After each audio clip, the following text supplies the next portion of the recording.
தெரு தெருவாய் கூட்டுவது பொதுநல தொண்டு.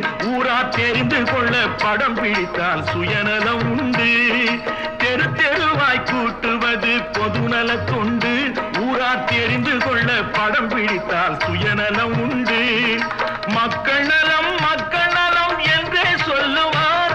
தம் மக்கள் நலம் ஒன்றேதான் மனதில் கொள்ளுவார். தம் மக்கள் நலம் ஒன்றேதான் மனதில் கொள்ளுவார். தம்பி, நான் படித்தேன் காஞ்சியிலே நேற்று, அதை நான் உனக்கு சொல்லட்டுமா இன்று?